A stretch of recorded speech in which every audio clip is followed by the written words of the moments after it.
Well, hello and welcome everyone to today's webinar as part of the EU Values webinar series. My name is Emily Jones and I'm very pleased to be your host and moderator for this session. If you are new to what we're all about, the EU Values Network is a collaborative Jean Monnet initiative working with higher education institutions across the globe to create dialogue and a broader understanding on the EU's normative values. You're very welcome to follow and subscribe to our work on any of your favourite social media channels. We have podcasts, video shorts, blogs. And if you like to hear from experts directly, as I'm sure you do since you're here today, I recommend subscribing to our YouTube channel. We'll put the webinar recording of today on YouTube along with some interviews with experts there as well. So today we are delighted to welcome Vassilis Petsinis, an Associate Professor of Politics at the Institute of Global Studies at the Corvinus University of Budapest. He is the author of Echoes of the War in Ukraine, Political Ramifications in the Baltics and the Balkans. There you go. You see it on the screen there. Fantastic. Thank you. Published last October. An expert in Central and Eastern European politics, his research focuses on nationalism, ethnopolitics, and populism. He has published extensively on far rights movements, Balkan regionalism, and the domestic political consequences of the war in Ukraine. And in his latest book, which we'll hear about today, Petsinis examines how the Russian invasion of Ukraine has reverberated across domestic political arenas in Estonia, Latvia, Croatia, and Serbia. So we really look forward to learning more about the book and how this has impacted us in Europe. We're also delighted to be joined by Dr. Katarina Damčević from the Leibniz Institute for East and Southeast European Studies, who will serve as a discussant today. Her research focuses on hate speech and controversial symbols in post-conflict societies, and her work on memory, identity, and contentious symbols or symbolic politics will greatly enrich our discussion. So we're very grateful to have her with us today.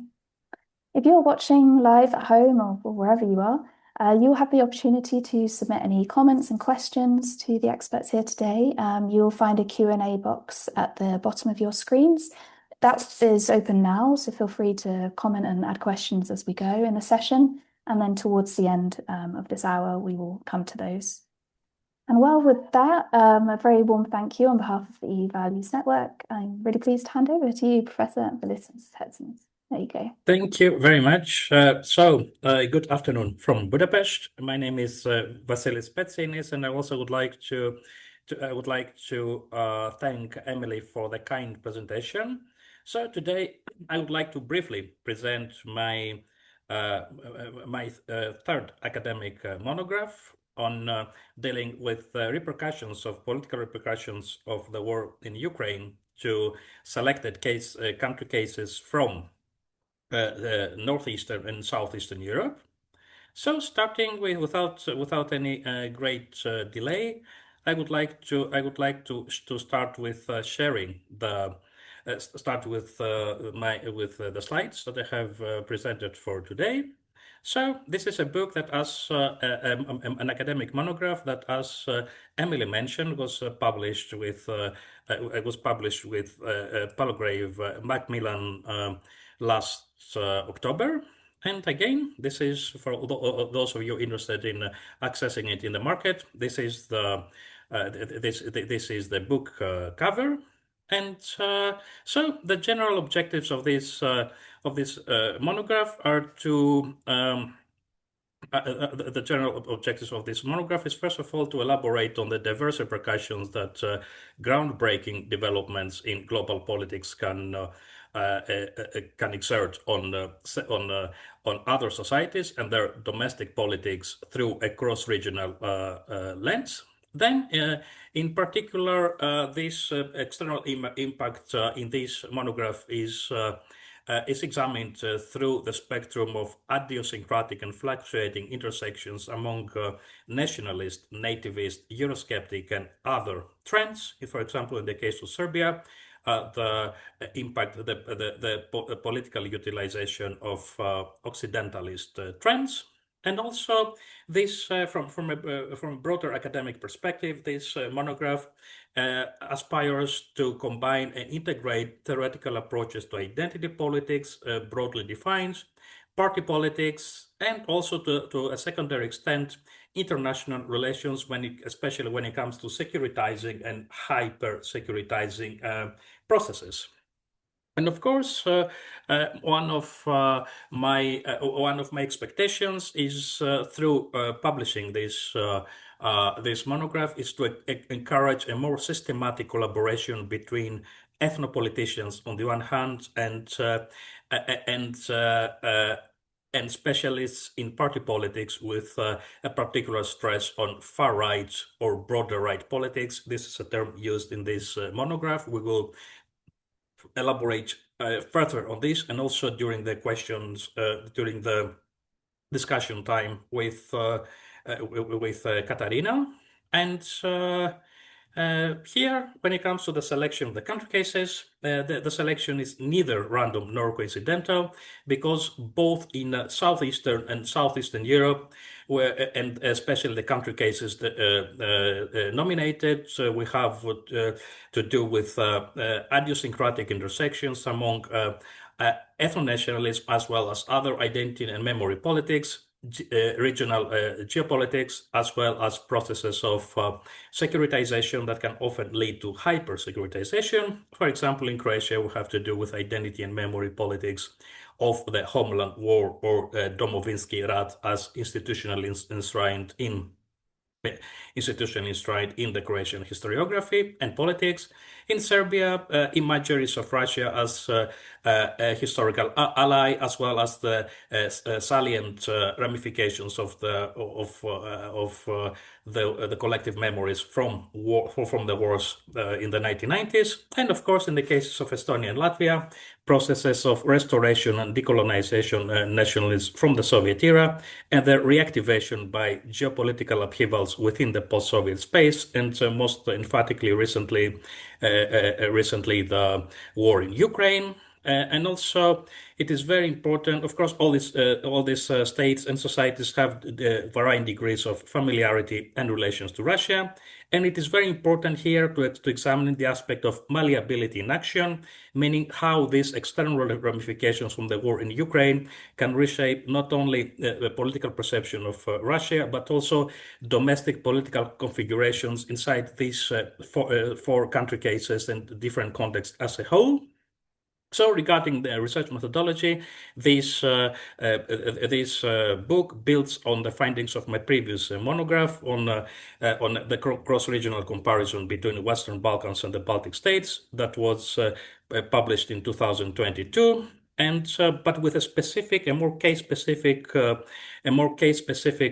focus on the groundbreaking, on the external ramifications of the war in Ukraine as a groundbreaking development across the region of Central and Southeastern Europe.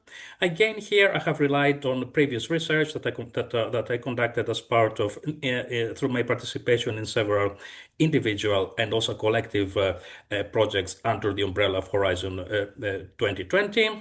And I have also integrated an extensive range of elite as well as expert interviews that I conducted in the field in Estonia, Latvia, Croatia, and Serbia, especially between 2017 and 2020. And regarding the conceptual and analytical frames, I very much concentrated on very much relied on the ethno-symbolic approach for the study of ethno-nationalism as a socio-psychological phenomenon. Then the study of nativism as an essentially political phenomenon, party-based Euroscepticism and its internal distinctions between harder and softer Euroscepticism, and especially the more analytical categorization of subvariants of Euroscepticism introduced by Flood. And then again, the concepts of Orientalism, Balkanism, and Occidentalism in Southeastern Europe. And I also concentrated on, I also introduced the broader right as a multifaceted and malleable umbrella concept, therefore paying attention not only to ideology, but also to political origins, evolutionary trajectories, and the patterns of active engagement among certain parties of either the national conservative, the radical, or the more extreme right.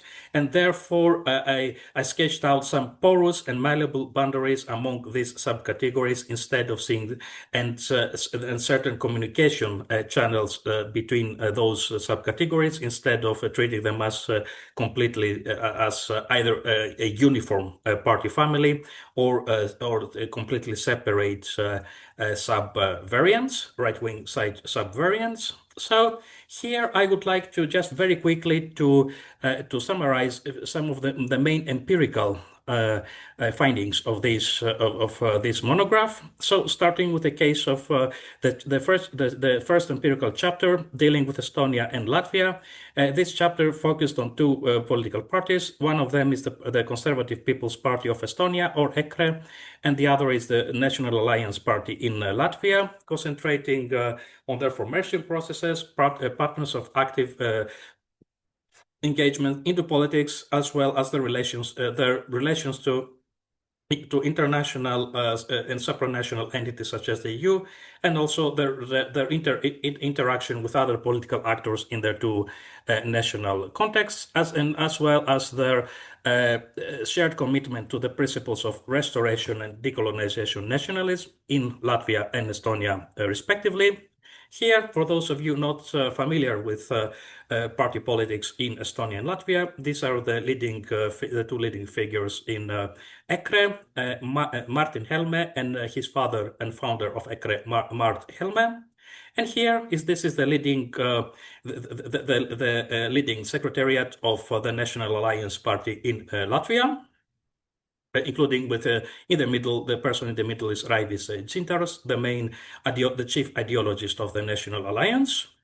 And here, what is mentioned is that here the main through a focus on evolutionary patterns of evolutionary trajectories among these two parties, the National Alliance, although starting as a radical right-wing party, gradually it's transformed to a national conservative party, eager on promoting their standpoints from within the halls of power, whereas EKRE remained a party of the radical right with a distinctly anti-systemic agenda. And this was also one of the main reasons why, whereas the National Alliance converged with the main political actors in Latvia towards the increased securitization of bilateral relations with Russia, the EKRE seemed to diverge towards a more pro-peace rhetoric that prioritized the Estonian national interest.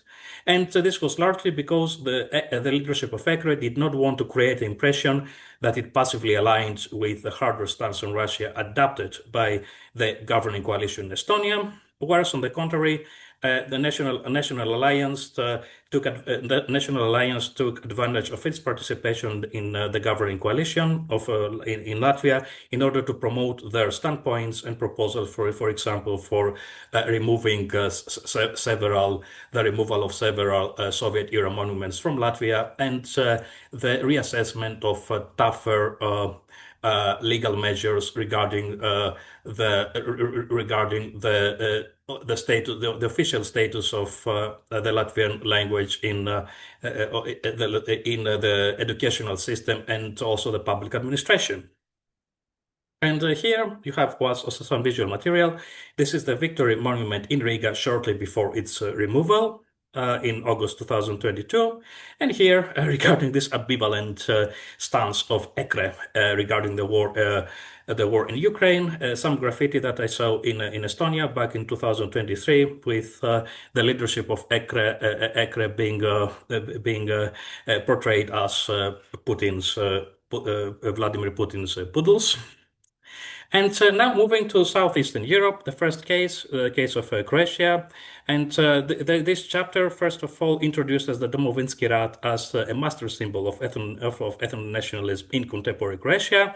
It also touches upon a broad range of parties that oscillate between the categories of the radical and the more extreme right, and also, of course, the right-wing faction of within the governing Croatian Democratic Union, or HDZ, the right-wing faction of this party, which has a more national conservative orientation than the party average. And then it also concentrates on the National Conservative Party of Domovinski Pokret or Homeland Movement as a party that not only relies a lot on the imageries of the Domovinski Rad, but also can be placed as a communication, both as a communication channel and also as a contender to both between the right-wing faction of HDZ and the Croatian broader right inside the party system of Croatia.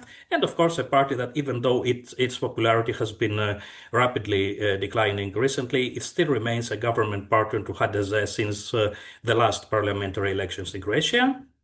And here is one photo from my personal archive from a monument that commemorated the paramilitary formation of the Croatian Defense Forces that functioned under the umbrella of the Croatian Party of Rights during the war in Slavonia, and also. Katarina is very well aware of that, also containing the rather controversial Za dom spremni, ready for the homeland slogan. Perhaps we can continue on that during elaborating, which has been associated with the Ustaše movement during the Second World War. Perhaps we can continue on this, elaborating on this issue later during the conversation. And here, of course, is the leader of Ivan Penava, a former member of the HDS's right-wing faction and mayor of Vukovar, a town with a very important with centrality in the narratives of revolving around the homeland war in Croatia. And in the beginning, all political parties in Croatia, not only the right wing ones, tried to interpret the war in Ukraine through the lens of the collective memory, however varying collective memories of the Domovinski Rad in the 1990s. Then, however, there were cases of an ambivalence, such as the stance of the Croatian president Zoran Milanovic, who even before the Russian invasion of Ukraine, made some rather controversial and not particularly friendly statements regarding Ukraine. So here you can see, also I have, in this slide, I have summarized some of the main statements of the three parties of the broader right, the Croatian Party of Rights, or HCP, the HCP, or the Pure Croatian Party of Rights, and the AHCP, or Authentic Croatian Party of Rights, regarding the war in Ukraine. And at the same time, Stipo Mlinarić, one of the key members of the Homeland Movement, also praised Volodymyr Zelensky and for dealing with the fifth column in Ukraine, and deplored the fact that the HDZ-led government allegedly had not done the same with the members of the Serbian Minority Party, or SDSS, in Croatia. And here there is a pro-Ukraine demonstration in Zagreb in 2024. But in the longer run, all these parties, they started placing a disproportionately higher emphasis on domestic politics than on the developments in Ukraine. The Homeland Movement, in particular, prioritized the management of the economy, the cost of living, and the galloping inflation. And overall, even further so, since late 2022, it started the Homeland Movement gradually adapted a pro-peace rhetoric that objected to the provision of any sort of military assistance from Croatia to Ukraine, and dubbing such initiatives trajectories via which the war in Ukraine could be imported into Croatia. And also in a way that, even if by default reminded of certain statements made, for example, by Viktor Orban regarding a potential import of the war in Ukraine into the European Union. And now moving to the case of Serbia. In the case of Serbia, there have been a particular intersection between Russophilia and political Occidentalism, meaning a rejection or high scrutinization of the West along moralistic and sociocultural lines that have been that encapsulate both political, and sociocultural, as well as psychological dimensions, especially from the 1990s, the breakup of Yugoslavia until nowadays. And of course, these socio-psychological, especially these socio-psychological dimensions of Russophilia and Occidentalism in contemporary Serbia, in the way that they constitute a joint nexus, also revolve a lot around the apparent loss of Kosovo as a master symbol of Serbian nationalism. And here we have to do with. I have also relied on Roberto Belloni's research on symptoms of a vicarious identification among certain political actors and the public opinion in Serbia regarding the war in Ukraine, and their very critical outlooks on the role of the alleged role of NATO in the conflict. Without, however, as I argue in my monograph, this, however, does not necessarily translate into an overtly hostile stances vis-a-vis Ukraine and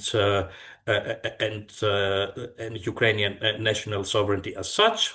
Then this book also touches upon the concepts of stabilitocracy or global multipolarity and the doctrine of a Balkan foreign policy as adopted by the ruling Serbian Progressive Party, or SNS, from 2010s until present day, meaning and which overall concentrate on Serbia oscillating between East and West as part of an independent foreign policy, and at the same time regarding stabilitocracy, focusing on the current government of Serbia, portraying it as a source of stability, both at domestic politics and also as part of as a partner to the EU and within the trajectory of Serbia's accession to the EU.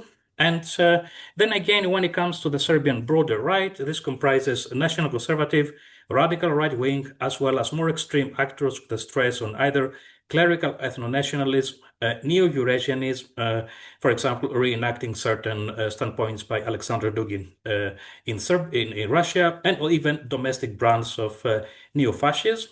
And all these diverse political actors united and mobilized against the SNS government under the banner of their mutual support for Russia between 2022 and 2023.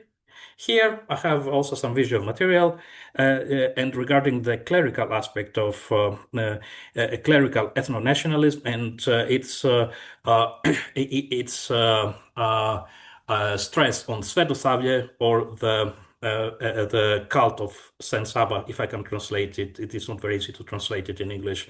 Among several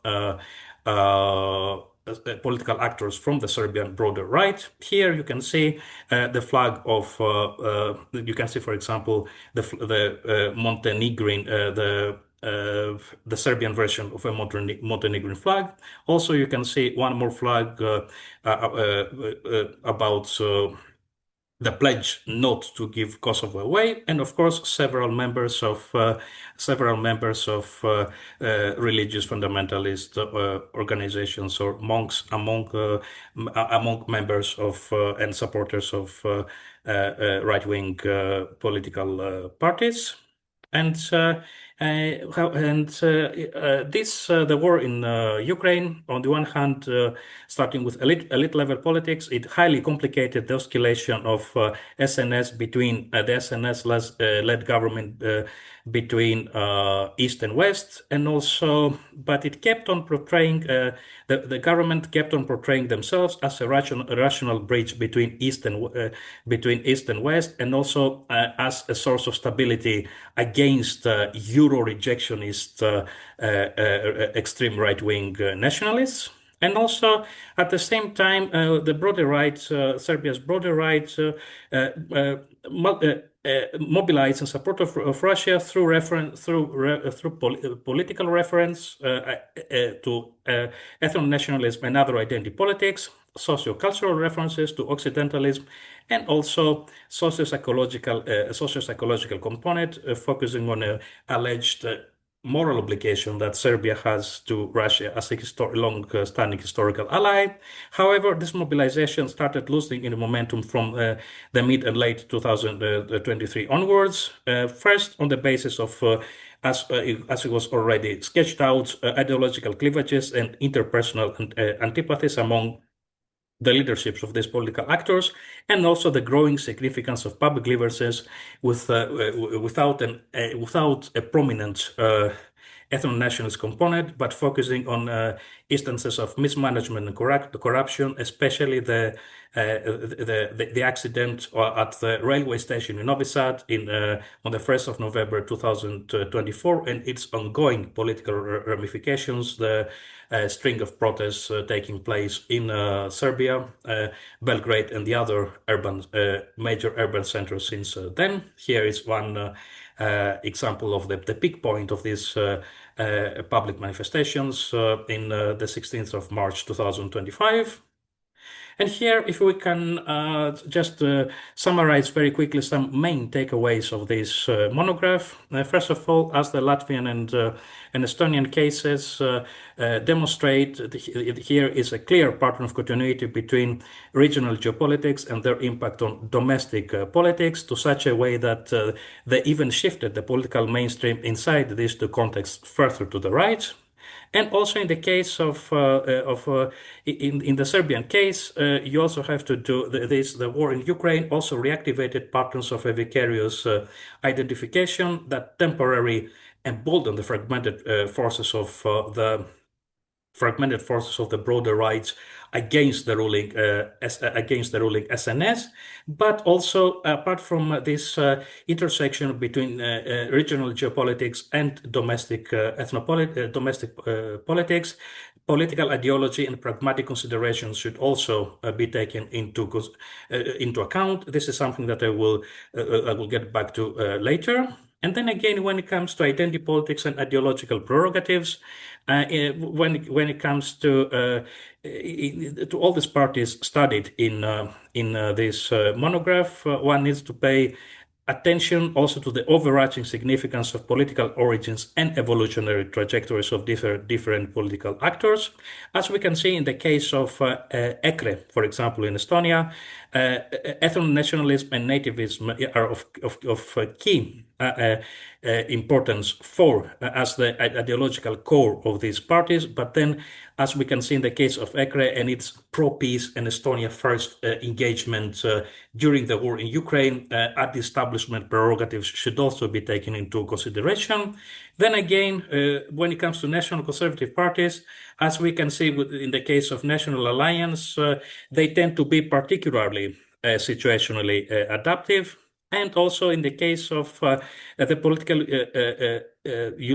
the case of Russophilia and its political utilization in contexts such as Serbia, we have to do with a very fluid, and malleable pattern that combines an internally non-homogeneous pattern that combines political, sociocultural, socio-psychological components and can acquire a clerical as well as a secular facade, and rational as well as moralistic and emotionally driven dimensions, and overall a fluctuating, malleable, and situationally adaptive phenomenon. And now, when it comes to the importance of realpolitik or pragmatic considerations, and of course, shorter-term pragmatic considerations revolving, for example, around the economy can shape the engagement of specific political actors. One good example is the case of the Domovinski Pokret or Homeland Movement in Croatia, which quickly shifted from its erstwhile pro-Ukraine enthusiasm to economic grievances and a more sovereigntist stance that, in order first to reverse its declining popularity between 2003 and 2004, and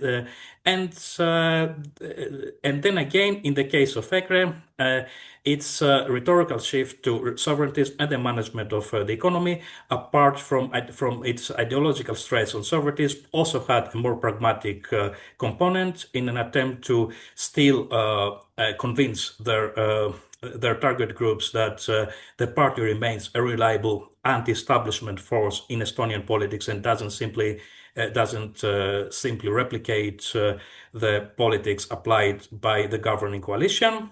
And in the case of the ruling party of SNS in Serbia, also represents a very pragmatic political actor and very situationally adaptive political actor. For example, during the manifestations of the broader right between 2022 and 2023, the party's leadership positioned themselves vis-à-vis the EU as a reliable partner against extreme Euro rejectionist nationalists, but also more recently, following the mass demonstrations in Serbia, following the railway accident in Novi Sad, against externally coordinated color revolutions in their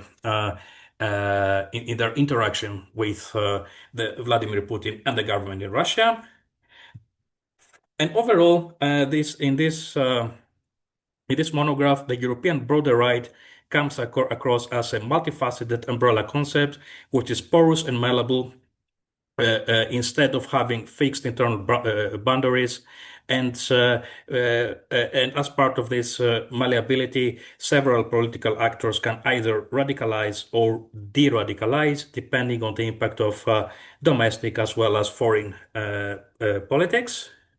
And regarding some trajectories for further research, first of all, it is important to formulate more systematically models for understanding right-wing politics that pay closer attention to origins, evolutionary trajectories, and patterns of active engagement into politics apart from ideology, then or in combination with ideology. Then again, a more systematic cooperation between ethnopoliticians and experts in party politics, in this case, far-right or broader right politics. And then again, it is also continuing on this, expanding on this cross-regional perspective. It is also very important to examine and assess the idiosyncratic meanings of certain concepts in contemporary right-wing jargon, for example, culture wars, and the impact that they can exert and the meanings that they can acquire inside different national settings. In other words, their diverse localization. And then again, it is very important to encourage a more comparative study of the external impact that groundbreaking developments in global politics can exert in domestic politics across the right, center, left axis in domestic politics in other societies. And this, for example, the closing section of this monograph briefly summarizes, sketches out a comparative outlook on the political reactions to the war in Ukraine and also the conflict in Gaza between 2023 and 2025 at a global scale, juxtaposing them to each other. So that was it from my side. Thank you very much for coping with me. Thank you, Vassilis. It was a really lovely overview of your book and of current day politics and what we also need to examine further going forward. A huge congratulations on this brilliant piece of work. Thank you. For those in the audience with us today, I see some claps coming, that's lovely. If you have any questions or comments, we've got a question already, but do pop that in the Q&A box at the bottom and we'll come to that in a little bit. We will now turn to our expert discussant with us today, Dr. Katarina Damčević, for her thoughts, reflections, and questions of the book. Over to you. Thank you, Emily, and thank you, Vassilis, as well for the invitation. So Vassilis and I actually met for the first time recently in Regensburg, where he also introduced his book. So it was a pleasure, and it has been a pleasure to interact and learn from him. So I first wanted to say, other than the fact that the book obviously does something very timely and analytically valuable, it spoke to me also on this level of a person coming from, well, largely coming from conflict semiotics. So it reminded me a lot also of this concept of cultural explosion and the different ways of how we map processes of change after disruptions, ruptures, be it pandemics or wars, large-scale conflicts, even smaller scale, such as revolutions. So this spoke to me quite a lot. So what I will do, just to also leave room for the audience, I will map out a couple of aspects that I found really interesting, simply to maybe also shed more light on them. And then, Vassilis, I would have a couple of questions for you. Obviously, we don't have to go over all of them because, again, there is already an audience question, which is, I would be also interested in it. So I am tracking my time. I will briefly now mention a couple of dimensions that really struck out to me personally. So firstly, what I found interesting, again, through this lens of a cultural explosion as well and this radical changes, I found it really valuable to observe external shocks as political accelerators. Meaning that I found the external shocks in Vassilis's interpretation and approach as functioning less of creators of new political dynamics, but more as accelerators of existing trajectories. So he has already pointed out some of these really important aspects. So in the Baltic case, we have the intensification of securitization processes. In Croatia, interestingly, historical memory initially sort of exploded, and coming from Croatia myself, I do remember this very continuous insistence on comparing the full-scale invasion or the continuation of the war in Ukraine with the Croatian so-called homeland war. I say so-called because the term is ideologized. So generally, it would be this independent war for independence. In Serbia, however, the war briefly created unity with the broader right, but ultimately reinforces the dominant position of the ruling party. So this is all to say that external events interact with pre-existing structures rather than replacing them. And of course, depending on multiple factors, as Vassilis successfully shown. So this would also point us to broader findings that major geopolitical developments can shift the internal balance of the political mainstream within countries, which was one of the goals. So secondly, the concept of malleability also speaks to me from my own non-essentialist approach to dynamics of identity, memory, and whatnot. So in particular, malleability regarding the broader right.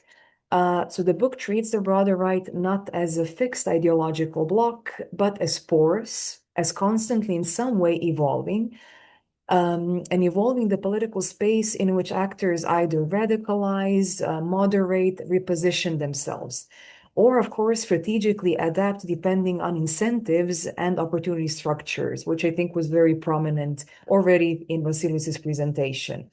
So why I found this analytically useful was precisely because it moves us away from very essentialist interpretations of right-wing politics or politics in general. Then thirdly, I would like to point a methodological contribution. So I was very inspired and interested to hear and learn more of cross-regional comparisons. This is something that I'm also sort of stepping into in my postdoc and very much looking forward to developing further. And I loved seeing how Vassilis's approach actually allowed us to identify different mechanisms that might otherwise remain either very difficult to discern or even invisible. So for instance, two ideologically adjacent actors, as Vassilis has already mentioned, such as the Estonian Conservative People's Party and the Latvia National Alliance, respond indifferently to the same geopolitical shock. So this explanation lies not only in ideology alone, but of course in party system structures, in coalition incentives, and domestic political positioning. And I would lastly point out, I appreciated the attention to pragmatic considerations that Vassilis put into the book, meaning that political positioning during conflict or any type of crisis for that matter is not only ideological. So when you read Vassilis's book, or for those who have read it, you also saw that different economic grievances, such as inflation, energy prices, cost of living pressures, also shape party strategies. So this was quite prominent in Estonia and Croatia, where political actors adjust their stance accordingly, and partly to capitalize on domestic economic concerns. And if it's okay with you, Vassilis, now, I would move to the questions, to also allow questions from the audience. So as we've previously discussed, your use of the concept of the broader right as an umbrella category covering national conservative, radical, and extreme actors. So I would just like you to unpack this a bit more. So do you see this primarily as an analytical convenience, or do you believe there is a meaningful political family there which shares behavioral mechanisms across contexts? Just to answer very quickly, yes. Well, I don't see it as a family. I don't see it as a family because, as I also briefly mentioned in the presentation, I see it more as an interconnected nexus of political subcategories that converge along certain certain ideological principles. Nearly all of them are, to varying degrees, ethno-nationalist, nativist, and also to varying degrees also authoritarian, with a stress on law and order politics. But when it comes to the other component, which is broadly defined populism or anti-establishment politics, then here we have to do with there is a divergence, because you have the radical right-wing parties that scrutinize yet formally respect the democratic procedures, the procedures and institutions of liberal democracy. Some of them sometimes even participating in governing coalitions. Even ECRE participated in a governing coalition in Estonia between 2019 and 2021. And then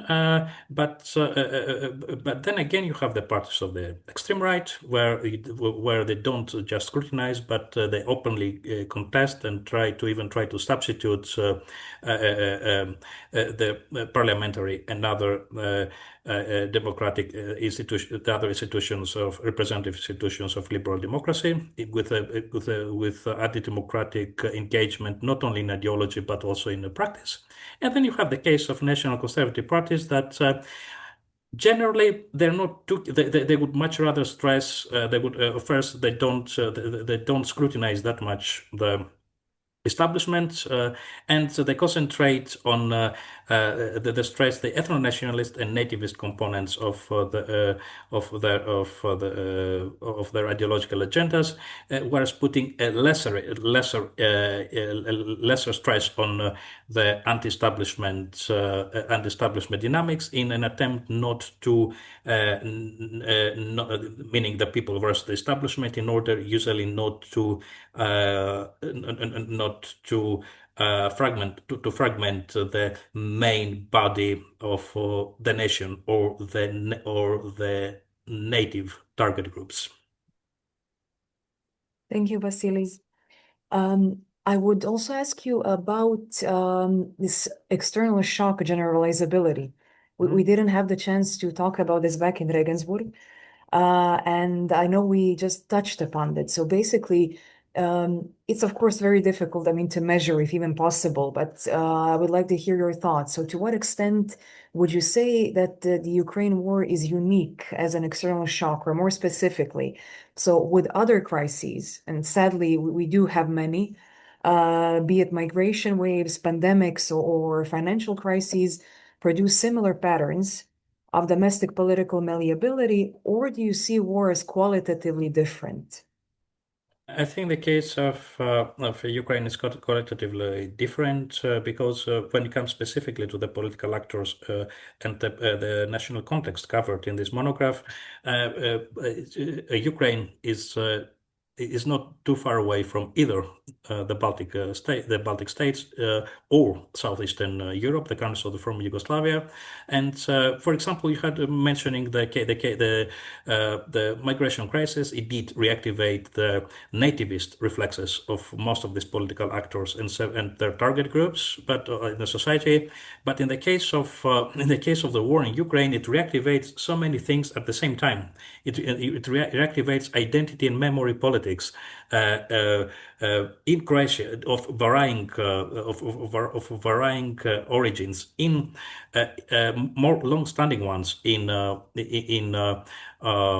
Estonia and Latvia, from what is viewed as the political colonization during the and military occupation during the Soviet era, all the way to the identity and memory politics of the wars of succession in Croatia, the Domovinski Rat, homeland war in Croatia, and the apparent loss of Kosovo in Serbia. So, and the way that this triggers the symptoms of a vicarious identification, both at the political and the grassroots level. So here lies the uniqueness of the war in Ukraine, and there is external ramifications in these two contexts that not being in the near abroad, so to speak, and reactivating all these political reflexes at the same time. Regarding Croatia, so I will be strategically skipping Serbia simply because we have a question about Serbia in the Q&A. So you mentioned in the Croatian case the early analogies with the 1990s war, obviously, that initially seemed, and they were quite politically salient. And I also remember the point when they sort of lost momentum. So could you please tell us a bit more on why did these analogies lose mobilizing power over time? And could this even tell us something more crucial, something more important to keep in mind on the limits of historical memory as a resource? Well, of course, the homeland war in Croatia is being reenacted through diverse paths since the 1990s, at the political and also at the academic level, also at the cultural level, for example, by several filmmakers or documentary producers, and so there is no doubt that it was that these memories, whether organized or standardized or semi-structured, they could be reactivated across the party spectrum in Croatia by the external repercussions of the war in Ukraine, with Croats positioning themselves in the altogether, well, through the Croatian society positioning themselves as the defender in the same in the defensive position, in the same way that in the 1990s, in the same way that now Ukrainians try to defend their national sovereignty from Russian invasion. But in the longer term, I think that there is also one more reason. This is why, again, I'm not looking at it from an essentialist linear perspective. There is one more reason why this looking through the lens of the Domovinski, looking at this tendency to look at the war in Ukraine through the lens of the Domovinski Rat somewhat weakens. First of all, I explained why this was the case with the parties of the broader right, including the Homeland Movement and their more parochial approach to politics. But then there is also, from a more grassroots perspective, that perhaps a large segment of the society in Croatia, especially younger people living in the major urban centers of Zagreb, Rijeka, and elsewhere, they're simply they want to go beyond these memories, even those who didn't experience the war in the 1990s, to go beyond the memories of and the trauma of this of the war in Croatia in the 1990s. And there's also some political.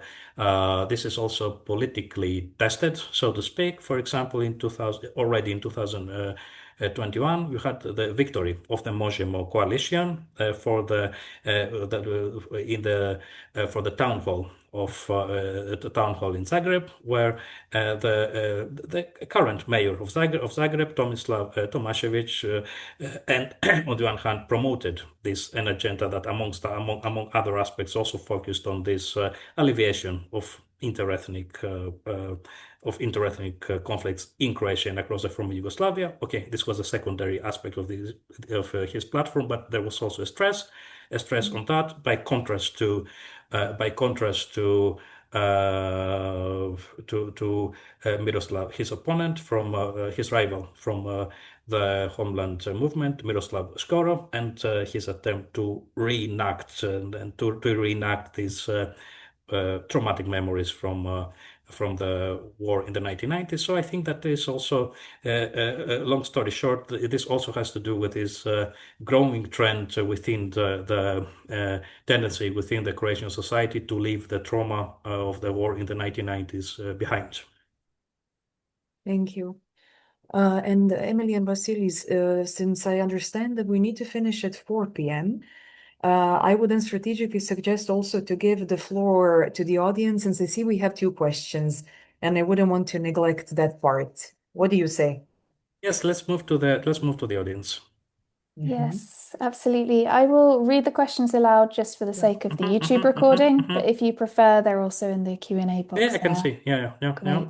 So the first one, hi Vassilis, greetings from DC. Thank you for the great presentation and congrats on the book. Great. A question, Serbia welcomed a significant number of Russian and Ukrainian, but mainly Russian refugees, mainly middle class. Are they politically active and how do they navigate in Serbian political scene and societal developments? Okay, I can answer this question. Well, what usually happens is that they tend to be usually, I would say, politically not too active, and they also Russian refugees. They usually come from categories such as digital nomads, and they overwhelmingly concentrated in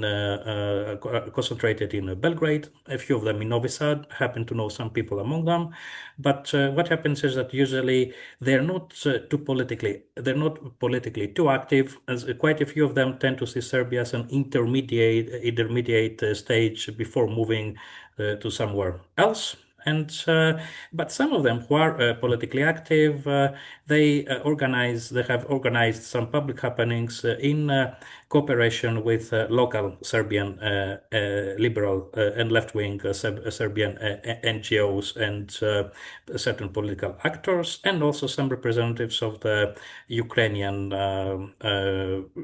refugees in Belgrade. But you don't have to do with an extensive degree of we don't have to do with an extensive degree of politicization among this newly arrived segment in Serbia.